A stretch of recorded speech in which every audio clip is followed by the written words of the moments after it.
Hello, divine creations, divine marvels, children of God. So, Arthur, this one's legal name, and this one's Hindu name is Satyam, is very delighted to be making this video about speaking in third person. So, you may have noticed that Satyam hasn't used the word I. He is talking about himself without using the word I. Why is this? Well, according to Hinduism, and Hinduism is not the only philosophy or spiritual tradition that says this, human beings have a very deep misunderstanding of what the word I means. And in fact, almost all, if not all, of their suffering comes from not understanding the simple word I that people use all day long. So, a very simple way to break that is to just speak about yourself in third person, which is what Satyam is doing right now. So, that's some of the theory. And now Satyam is going to tell you his personal experience. So, whenever this one, and you can use different words like this one or use your name. So, whenever this one speaks about himself in third person, there's just a sense of spaciousness. There's a sense of detachment. When Satyam doesn't speak about himself in third person and uses words like I and me, and there's a sense of that there's less distance between him and his thoughts and his feelings. It's almost like he becomes identified with them.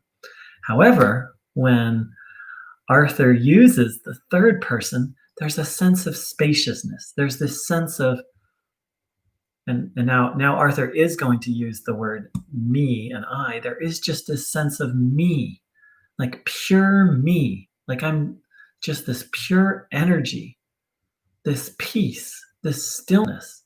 And then there are other things. Then there are Arthur's thoughts and feelings and hopes and dreams and even, angers and upsets and joys. But but there's this experience of difference between me. There's this sense of this core that Arthur is calling me or I. This deep peace and deep stillness that becomes very different from all the thoughts and feelings and even sensations of this body. However, the moment that Arthur starts using the word I, for example, I'm feeling this, or I'm thinking that, and also not just I, but me and mine, like, oh, my life is terrible, and oh, I'm hopeless. Then that sense of distinction is gone, and suddenly I am those feelings. I am hopeless. My life is da da da da da. But the moment I can say, like, oh, yeah, Arthur's struggling today, or wow, Arthur's feeling really dissatisfied with all these struggles he's been through, then there's this sense of fluidity of like, oh, that's just stuff that's passing through.